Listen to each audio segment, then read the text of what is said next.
começo, a escuridão. Depois, uma explosão deu origem a sistemas em constante expansão de tempo, espaço e matéria.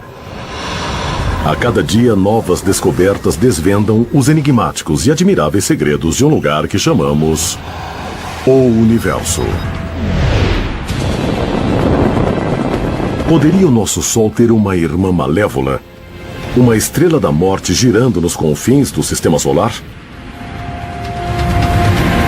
Será que esta estrela misteriosa semeia a destruição através do Sistema Solar em intervalos regulares, resultando em grandes extinções na história da Terra?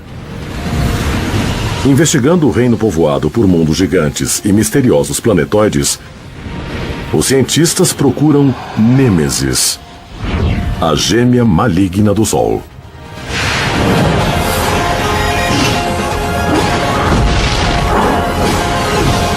O Universo. Nêmesis, gêmea maligna do Sol. Das bilhões de estrelas cintilando no céu, uma pode ameaçar a vida na Terra. A gêmea maligna do Sol, chamada Nêmesis. Alguns cientistas suspeitam que Nêmesis seja uma estrela escura, ainda não descoberta, orbitando o Sol. E a cada 26 milhões de anos, ela semeia a catástrofe. Sabemos que o Sistema Solar é cercado por uma imensa nuvem de cometas e as passagens sucessivas desses companheiros do Sol lançam cometas para dentro do Sistema Solar. Alguns podem atingir a Terra.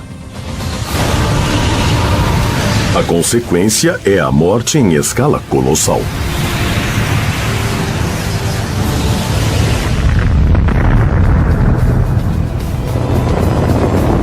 Hoje, é amplamente aceito que uma rocha do espaço causou o fim da era dos dinossauros 65 milhões de anos atrás. Hoje, nós estamos convencidos de que o motivo da extinção de uma grande fração de vida na Terra há 65 milhões de anos foi a queda de um cometa.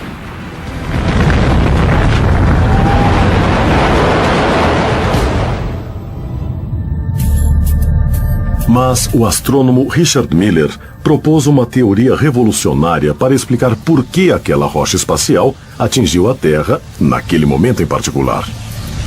A teoria Nêmesis postula que há uma estrela orbitando o Sol em um período de 26 milhões de anos. É isso. Quase nenhuma outra suposição precisa ser feita. Miller acredita que à medida que Nêmesis se aproxima do Sol, sua força gravitacional lança cometas através do Sistema Solar. Os consequentes impactos resultaram em eventos de extinção em massa na história da Terra. Miller explica como a teoria surgiu. Dois paleontólogos, ao observarem os padrões de extinção, descobriram algo que pareceu totalmente insano. Eles disseram que extinções similares vêm ocorrendo em intervalos regulares de 26 milhões de anos. A descoberta do padrão regular de extinções a cada 26 milhões de anos pareceu impossível de ser atribuída a qualquer evento terrestre. Este é o tipo de coisa que se sonha na ciência. Significa que há algo que não entendemos. Significa que há uma descoberta a ser feita. Então estou tentando imaginar o que é. Miller elaborou uma incrível teoria. A única causa lógica para estas extinções periódicas é um elemento cósmico que orbita o Sol a cada 26 milhões de anos, afetando os cometas a cada aproximação. Em resumo, uma estrela da morte companheira do Sol. Se esta estrela for descoberta, será muito importante. Ela teve um papel essencial na evolução da vida na Terra. Sem ela, talvez os dinossauros ainda existissem. Se Miller estiver certo, a humanidade pode dever sua existência a Nêmesis, a estrela da morte. Afinal, cada extinção em massa varreu um enorme número de espécies do planeta, mas também abriu caminho para o surgimento de outras, incluindo a raça humana.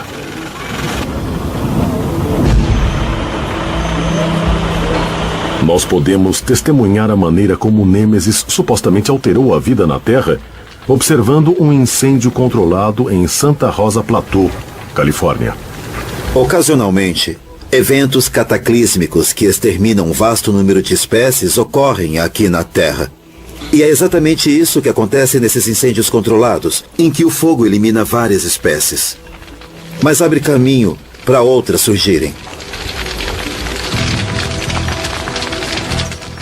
Então eu estou vendo um incêndio atrás de nós. O que está acontecendo? Por que atearam fogo aqui? Nós estamos aqui começando este incêndio para eliminar parte desta vegetação, para exterminar as espécies não nativas e fazer com que as nativas voltem a crescer.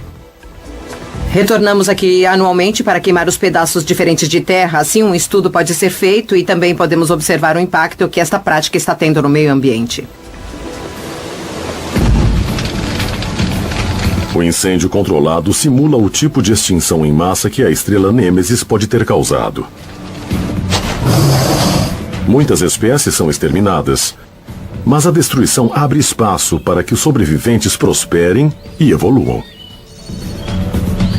Assim como os mamíferos sobreviveram e floresceram após a extinção dos dinossauros, criando condições para a evolução humana.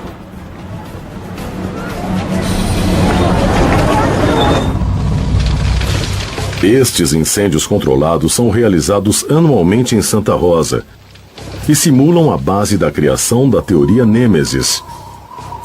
A extinção ocorre de tempos em tempos. Na verdade, há somente duas explicações plausíveis para a regularidade das extinções. Uma delas é a teoria de Nêmesis. A outra defende que as extinções ocorreram acidentalmente a cada 26 milhões de anos. Mas como exatamente Nêmesis desencadearia a extinção com a regularidade de um incêndio programado? A possível resposta está em uma região do Sistema Solar conhecida como Nuvem de Oort.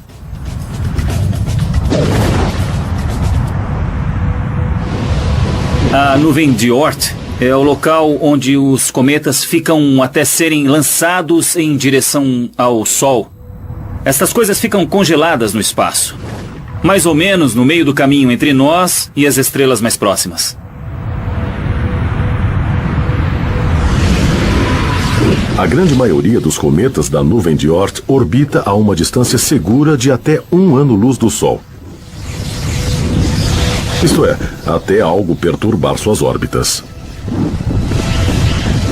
Ocasionalmente, uma estrela irá surgir e agitar suas órbitas. Esta pequena alteração pode fazer muitas coisas. Pode fazê-los sair e deixar o Sol completamente. Pode mudar levemente suas órbitas, mas uma das coisas que pode acontecer é os cometas serem colocados em rota de colisão com o Sol. Seguindo os movimentos de um malabarista, o astrônomo Greg Laughlin pode nos ajudar a visualizar por que órbitas de cometas são tão vulneráveis aos efeitos de uma estrela errante como Nêmesis. Oi, Greg. Esse é Josh Horton e o recrutamos para nos ajudar a compreender como a nuvem de Oort realmente funciona. Quantas bolas você consegue manter no ar ao mesmo tempo? Uma 7. Eu posso fazer um pouco com 8 ou 9, mas é com 7 que eu pratico mais. O arco das bolas que o malabarista está jogando para cima é muito parecido com o arco que o cometa faz em sua órbita cêntrica, especialmente porque as bolas passam devagar no topo e muito rápido na base. Se quisermos simular uma nuvem de Oort, precisamos manter muitas bolas em movimento. Então quero saber se você poderia me fazer uma rápida demonstração para a gente aí. Vamos começar com 2. Isso, 2 bolas. O que você vai fazer aqui é cruzar ambas as bolas no ar. Então joga... Não, os lances são exatamente os mesmos, assim como a rota de um cometa. Então, cruza. Elas fazem um X no ar. Você as joga ao mesmo tempo? Não, é direita, esquerda, pega. Direita, esquerda... Não, é assim mesmo. Só joga a esquerda um pouco direita, mais esquerda, alto. pega. Isso, boa. Você pode segurar ao mesmo tempo. Direita, esquerda, pega. Foi melhor. Então eu sou um pouco como o Sistema Solar, sabe? Onde há sérias instabilidades gravitacionais. Josh está mantendo 7 bolas no ar ao mesmo tempo, o que não difere muito do trabalho do Sol, que mantém trilhões de cometas orbitando na nuvem de Oort.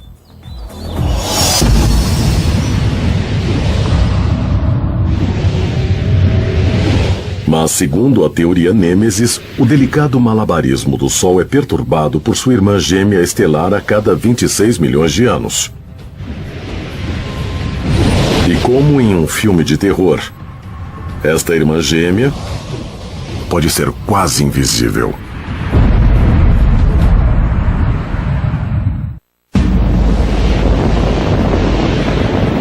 Será que o nosso Sol tem uma irmã gêmea maligna? Uma estrela chamada Nêmesis orbitando nos confins do nosso sistema solar? E será que Nêmesis lança cometas da nuvem de Oort em direção à Terra a cada 26 milhões de anos? Às vezes eles são lançados, às vezes orbitam sem perigo até evaporar e sumir.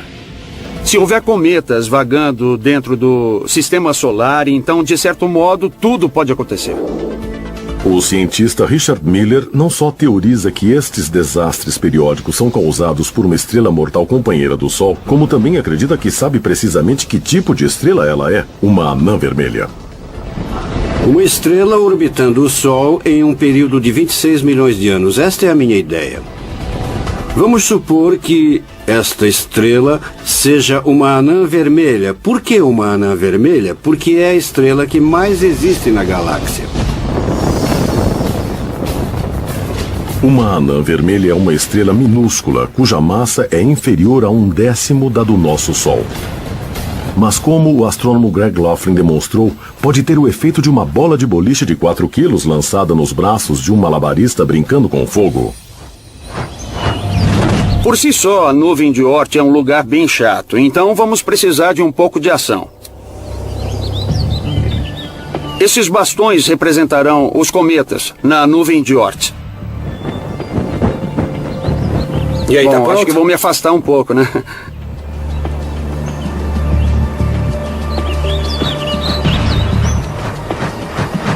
Josh tem os bastões em equilíbrio, assim como os cometas orbitando na nuvem de Oort. Bem, vamos ver o que acontece se eu pegar esta anã vermelha e jogá-la no sistema solar. Josh está pronto para a anã vermelha? Tô. Então lá vai. Então, como podem ver, a anã vermelha atravessando o sistema solar realmente mudou a órbita dos cometas. Percebam que 2 dos cometas acabaram caindo na Terra. Isso não é diferente do que acontece quando um impacto gigante ocorre, resultando uma dessas extinções em massa.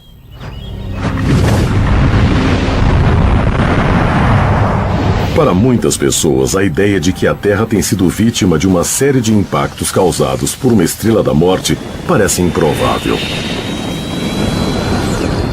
Afinal, quando olhamos para o céu, só vemos um Sol. Mas, de fato, a maioria das estrelas vem em pares. Provavelmente, algo em torno de 60% a 70% das estrelas podem ser binárias ou ter um número ainda maior de estrelas no sistema.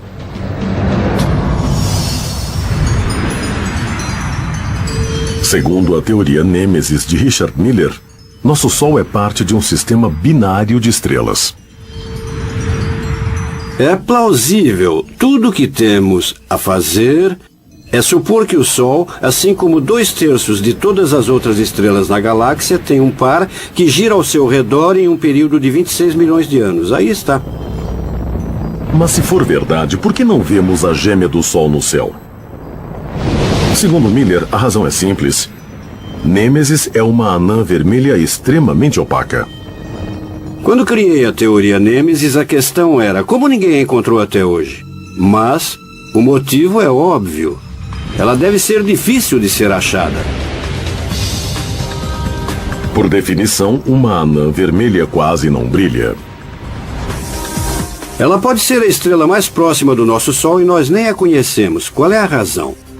Nós descobrimos estrelas próximas ou porque são muito brilhantes e a anã vermelha não brilha muito, ou porque o Sol passa por ela.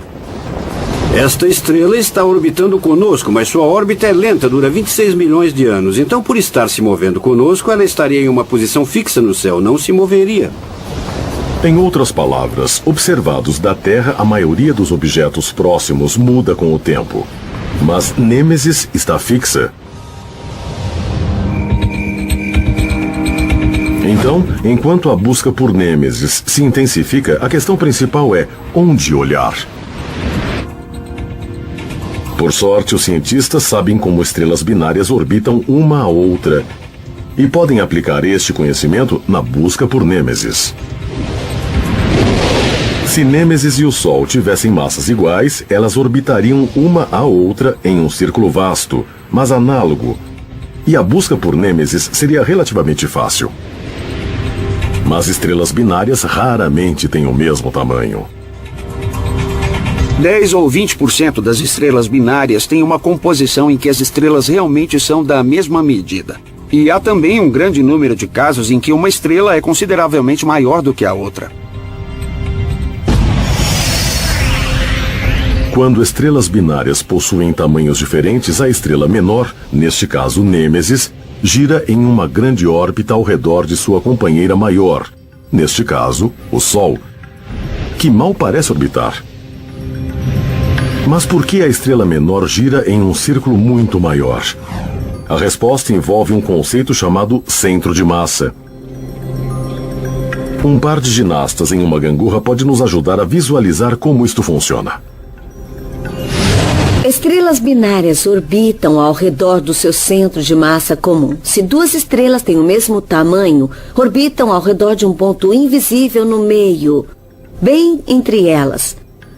Assim como a Tammy e a Carly, que estão equilibradas nesta gangorra. Nossa, vocês estão bem equilibradas. Mas ao contrário destas ginastas, Nêmesis e o Sol não são iguais. Richard Miller estima que o Sol tenha uma massa 10 vezes maior do que a de sua misteriosa irmã gêmea. E quando uma estrela binária é maior do que sua companheira, o centro de massa entre elas muda para mais perto da estrela maior. A Tammy vai nos ajudar a ilustrar isso. Tammy, quanto você pesa? Uns 60 quilos. 60 quilos? Uhum. E temos nesta extremidade cerca de 16 quilos. Você pesa pouco menos do que 4 vezes aquele peso. Então suba, vamos ver onde você precisa ficar para equilibrar a gangorra. Como Tammy pesa cerca de 4 vezes mais do que as anilhas de metal, ela precisa se mover para muito mais perto do centro de massa para obter o equilíbrio. Se Tammy e os pesos representassem estrelas binárias, as anilhas percorreriam uma órbita distante enquanto Tammy quase não se moveria. Na verdade, ambos estariam orbitando um ao outro. É um erro pensar que a estrela maior não se move e a menor gira ao seu redor. Na verdade, ambas as estrelas estão orbitando o centro comum de massa. A estrela maior se move menos e a estrela menor se move mais.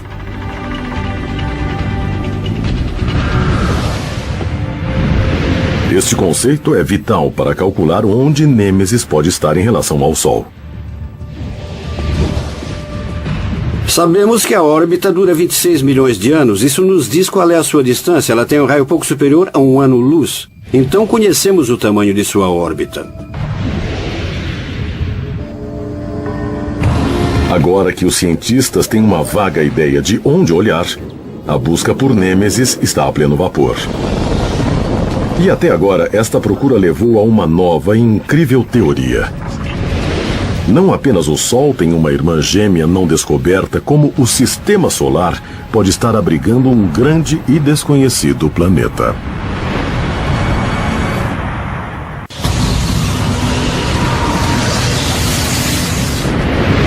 Na busca pela gêmea maligna do Sol que lança cometas e semeia a morte na Terra, todas as peças se encaixam, exceto uma. A teoria Nêmesis realmente carece que evidências concretas sobre a existência da estrela sejam descobertas para que a hipótese se sustente.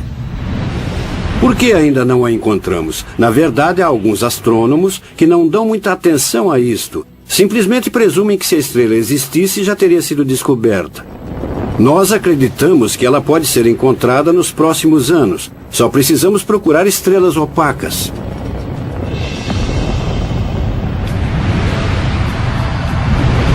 Conheçam o telescópio WISE, Wide Field Infrared Survey Explorer, Uma ferramenta nova e poderosa que pode ajudar a elucidar o mistério Nêmesis.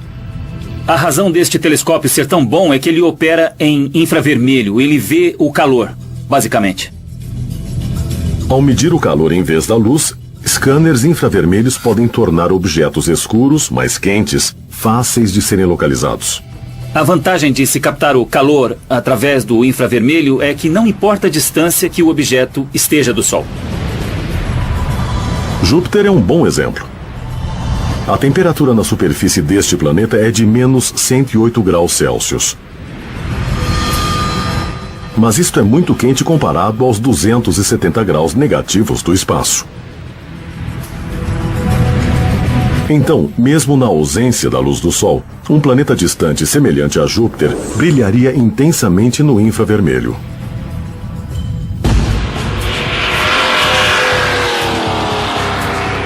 Em uma pista de corridas, podemos ver como o telescópio WISE pode ajudar a encontrar Nêmesis, explorando o contraste de infravermelho entre objetos de temperaturas diferentes. Aqui, o ronco dos motores só conta metade da história. Nós estamos aqui hoje na escola de pilotagem Drive Tech para entrarmos em um carro de corrida que dará várias voltas nesta pista. A ideia é filmar o carro com a câmera infravermelha e mostrar coisas que são quentes, mais quentes que os objetos ao redor e que brilham nas lentes desta câmera.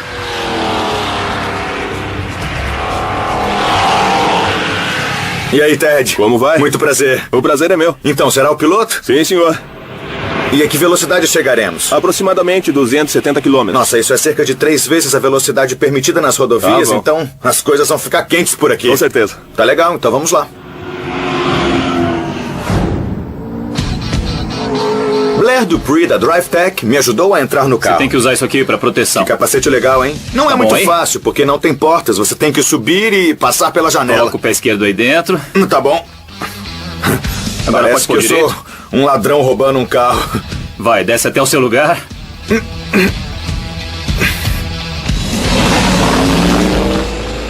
Estar naquele carro de corrida foi muito empolgante. Enquanto dava as voltas, eu pude realmente sentir as forças G. Fez uma ótima volta, né? Ah, deu sim. Eu tô feliz por ele ter sido o piloto. Eu não poderia fazer isso. Eu tava tão assustado e eu nem era o motorista. Com o carro devidamente aquecido, uma câmera infravermelho FLIR, montada pelo perito em imagens termais Ross Overstreet, vê tudo, literalmente, sob uma nova ótica.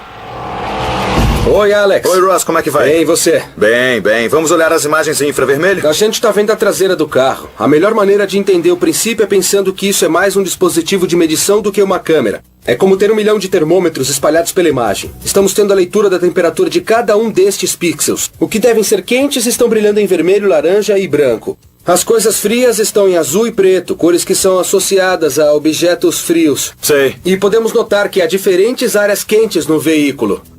Eu tô vendo umas variações nos pneus. É, olha só, tem um pneu que tá um pouco mais quente que o outro. O pneu direito está mesmo mais quente do que o esquerdo, porque tinha mais força aplicada nele durante as voltas. Que temperatura temos no pneu mais quente?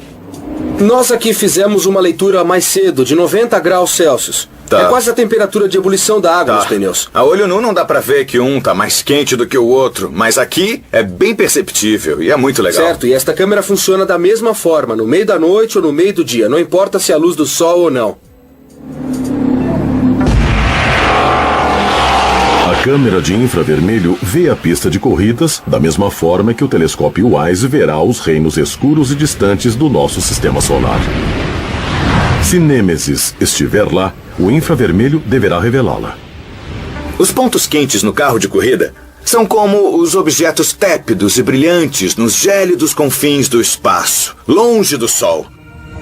Esta é uma nova maneira de descobrir objetos.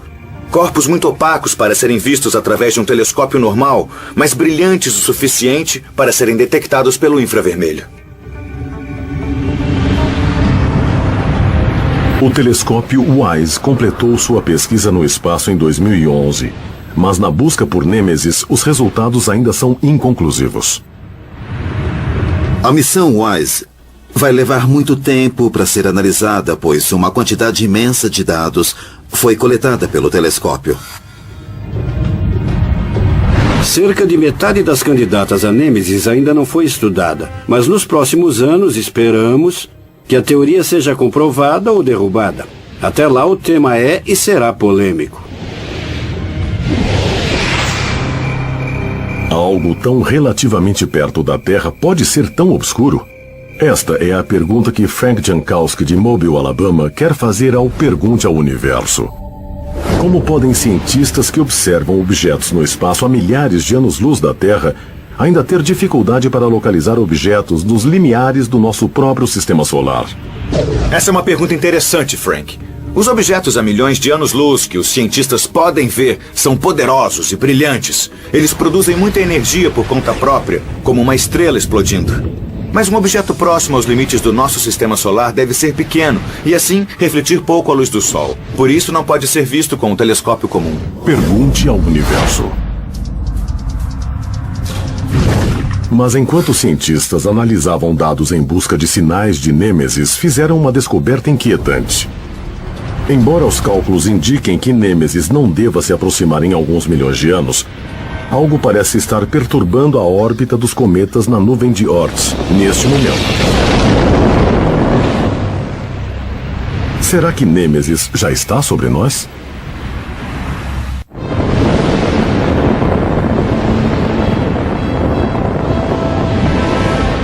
Desde a criação da teoria Nêmesis, os astrônomos estão à procura de uma estrela vermelha e opaca que periodicamente afeta a órbita dos cometas na nuvem de Oort. Como resultado, os cometas são lançados no sistema solar para encontros catastróficos, inclusive com a Terra, a cada 26 milhões de anos. Mas ao estudar a nuvem de Oort, os cientistas encontraram evidências preocupantes de que algo está afetando a órbita dos cometas agora. Será que Nêmesis já retornou? Se o Sol fosse sozinho e Nêmesis não existisse, então os cometas na nuvem de Oort seriam todos previsíveis e suas órbitas regulares. Seriam bem exatos quanto à data de chegada e a de partida.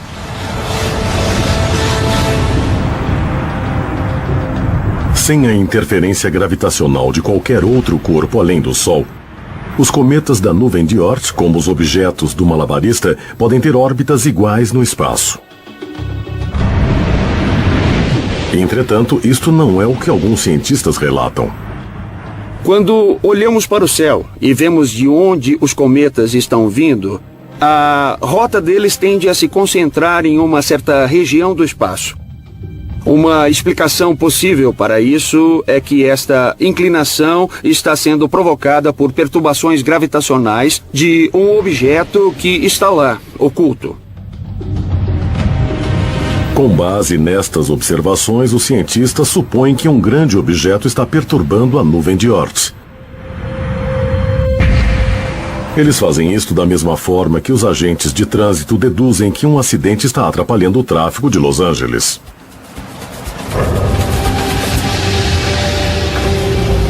Então, Marco, onde estamos? Que sala é esta? O mapa que temos aqui na parede é o do nosso sistema de rodovias e, como pode ver, ele mostra as autoestradas mais importantes de Los Angeles. Os pontos verdes representam o fluxo de tráfego normal. Já os vermelhos indicam que algo está fazendo o tráfego congestionar.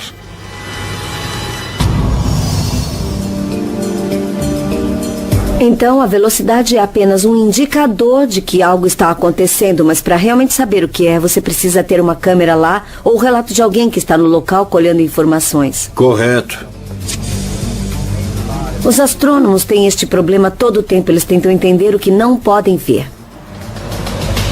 Na astronomia, frequentemente deduzimos a existência de algo. Não porque podemos vê-lo, mas porque notamos a influência que a coisa tem nos objetos ao redor.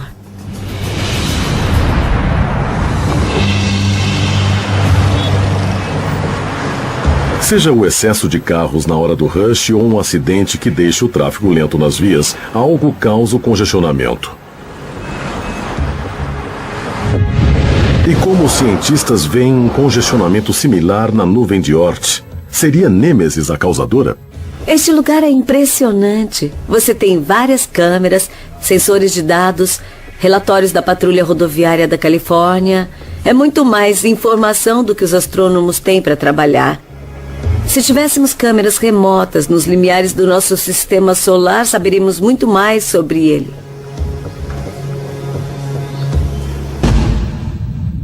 Mesmo sem câmeras remotas, os cientistas elaboraram uma notável teoria para explicar o congestionamento na nuvem de Oort. Segundo esta teoria, o culpado por perturbar a nuvem de Oort não é Nêmesis, mas é algo igualmente impressionante. Um planeta gigante não descoberto, 4 vezes maior que Júpiter. Em resumo, o maior planeta do Sistema Solar. Os cientistas sugerem chamá-lo de Tyche. Em poucas palavras, Tyche é uma Nêmesis Light. Nêmesis, segundo a teoria original, é literalmente uma estrela anã vermelha, algo que seria 100 vezes maior do que Júpiter. Diferente de Nêmesis, Tyche não brilharia como uma estrela. Em vez disto, pareceria uma versão estranha de Júpiter. Se colocássemos óculos de visão noturna, a imagem seria muito mais impressionante. Nós veríamos brechas entre as nuvens, haveria raios. Veríamos as nuvens se acenderem com os relâmpagos abaixo delas.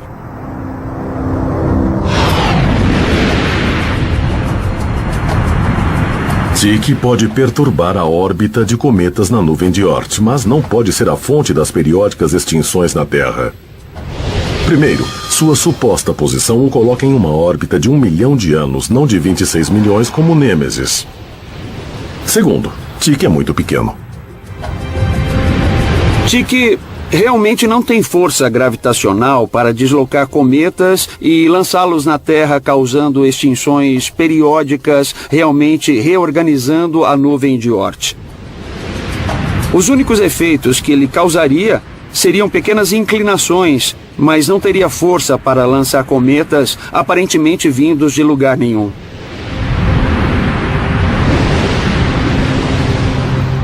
Assim como Nêmesis, o telescópio WISE da NASA deve ser capaz de detectar Tyche se ele existir.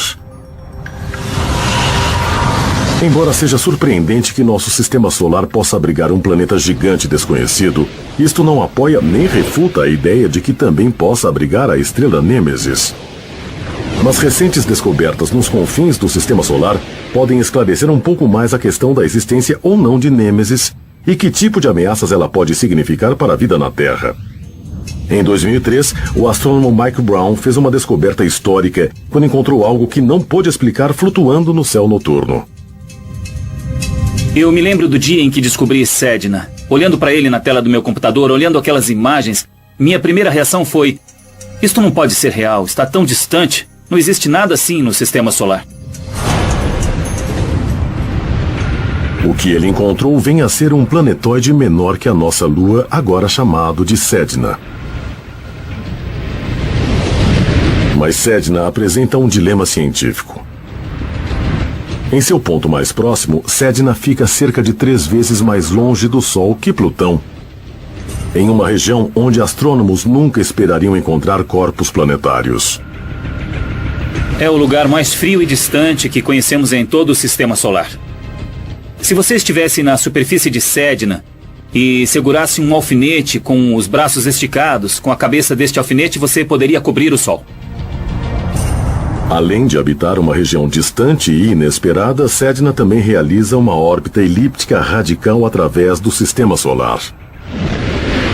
A questão é que não há nada próximo ao Sedna que explique esta órbita tão distante e tão extrema. No local onde ele está agora, nada pode afetá-lo. Sedna não chega perto de nenhum planeta e nenhuma estrela jamais chegou perto dele. Então, o que fez Sedna entrar nesta órbita singular? Em teoria, teria Nêmesis, a estrela da morte, alguma coisa a ver com isso? Para Brown, os saltos em uma cama elástica oferecem uma maneira de compreender como Sedna acabou em uma órbita que permanece um mistério para os astrônomos. Aqui atrás eu tenho uma barra de medição que indicará a altura dos meus pulos em intervalos de 60 centímetros, como vemos aqui. E o que os saltos devem representar é a distância do Sol que estou em minha órbita. Em uma órbita planetária normal, em uma órbita planetária circular, o planeta gira em torno do Sol, permanecendo sempre a mesma distância do Sol. É a mesma coisa comigo aqui na cama elástica, sempre a mesma distância do chão. Em outros tipos de órbitas, em vez de um movimento circular, podemos ter um movimento elíptico ao redor do Sol. O corpo se afasta do Sol e volta em direção a ele. O corpo se afasta e retorna. Isto seria como pular desse jeito na cama elástica. A gravidade nos mantém em órbita. Então, quando atingimos o ponto máximo no salto, a gravidade nos puxa de volta. Então, contanto que nada aconteça comigo, eu ficarei nesta órbita para sempre, subindo e descendo sempre na mesma altura. Mas algo incomum afetou Sedna. Uma força misteriosa o lançou em uma região onde nenhum corpo planetário deveria existir. Alguns suspeitam que essa força tenha sido Nêmesis. E se a gêmea maligna do Sol estiver lá, os cientistas poderão dizer exatamente quando veremos os terríveis sinais de seu retorno.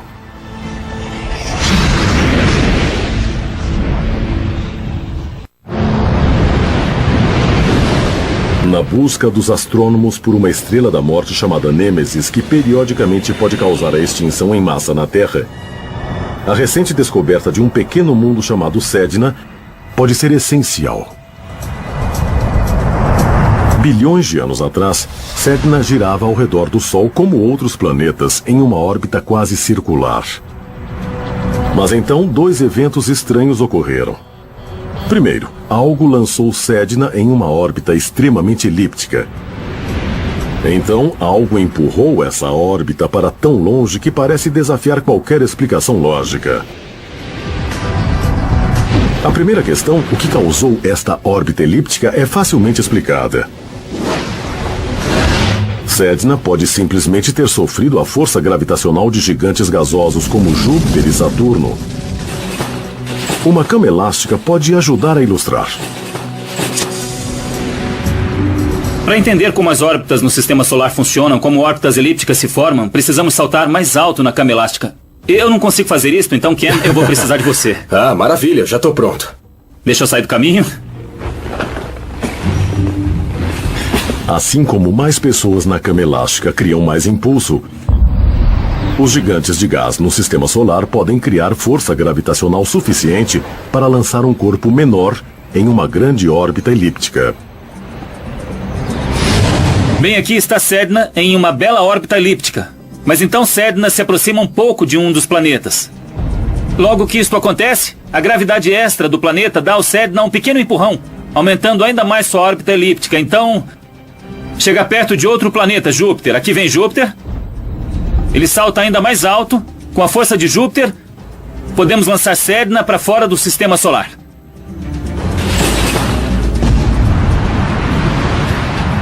A força gravitacional gerada por Júpiter e Saturno pode explicar por que a órbita de Sedna tem formato elíptico, mas não como ele foi parar em uma região longínqua do sistema solar, onde os cientistas nunca esperariam encontrar um corpo planetário. Sedna estava em uma órbita elíptica, indo mais longe, então algo aconteceu a ele quando estava aqui. Alguma outra força gravitacional o deslocou para uma órbita diferente e Sedna não voltou para o mesmo lugar em que estava.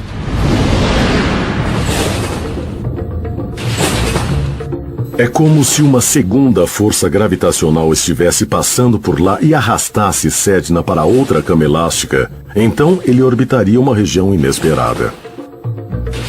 A resposta mais provável é a de que havia uma outra estrela muito, muito próxima do Sol no momento em que Sedna realizava este processo. O sistema solar provavelmente se formou de um grupo de estrelas, então encontros com estrelas próximas e até planetas isolados eram muito mais comuns durante o início da formação do sistema solar. A maioria desses irmãos e irmãs solares há muito já se foi. Mas segundo a teoria Nêmesis, um deles ainda está lá. ainda girando em torno do Sol, ainda causando caos periodicamente entre os cometas e ainda esperando para semear a morte na Terra mais uma vez. Se isso estiver correto, as gerações futuras enfrentarão uma ameaça monumental quando Nêmesis retornar. Daqui 10 milhões de anos. A Lua, Marte, os planetas basicamente permaneceriam nas mesmas condições atuais. Na Terra, as cidades poderiam não estar lá, mas os continentes ainda estariam quase no mesmo lugar em que estão agora.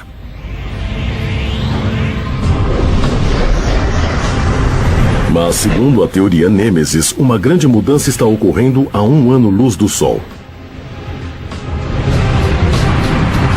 Uma estrela opaca vermelha entrou na nuvem de Oort.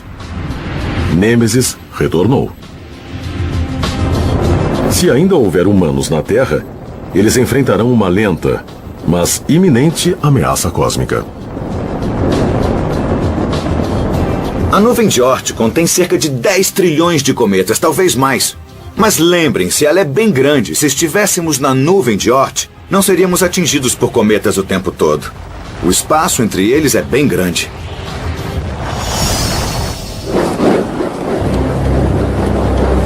Como uma bola de boliche nas mãos de um malabarista, Nêmesis simplesmente empurra alguns cometas para fora de seu caminho. A nuvem de Oort tem uma região vazia no meio. Foi limpa por Júpiter e pelo Sol. Nós vivemos nesta região.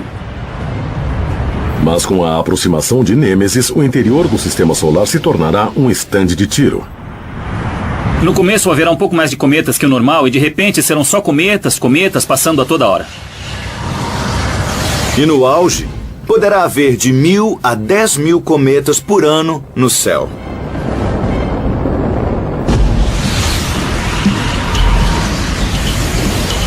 Segundo projeções, a Terra ficaria no centro desta chuva de cometas por 1 milhão de anos.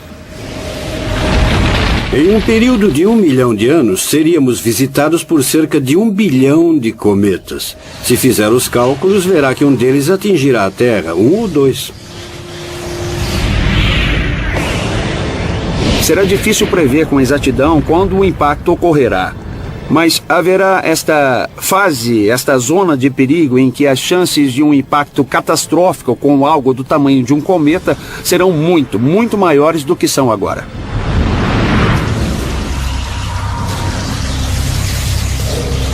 Será que o impacto levaria a outra extinção em massa na Terra? Talvez, mas somente se deixarmos isso acontecer.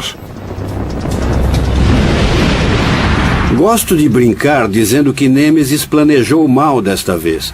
Entre a última extinção e a próxima, há muito tempo, para a vida inteligente agir em conjunto e assegurar que a próxima vez que Nêmesis retornar e encher o céu de cometas, nenhum deles atinja a Terra.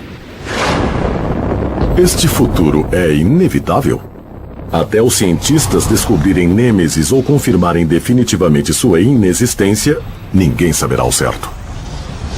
É importante perceber que esta não é só uma conversa abstrata. É claro que a colisão desses objetos com a Terra ocorre raramente. Mas, por outro lado, quando colidem, os efeitos são cataclísmicos. Então, o que precisamos ser capazes de fazer é ter uma melhor compreensão do nosso sistema solar e manter os olhos no céu, pois isso pode ser vital à nossa sobrevivência. Se um dia no futuro o céu se encher de cometas, talvez a humanidade já terá encontrado uma forma de se salvar, em vez de acabar como mais uma vítima da gêmea maligna do Sol.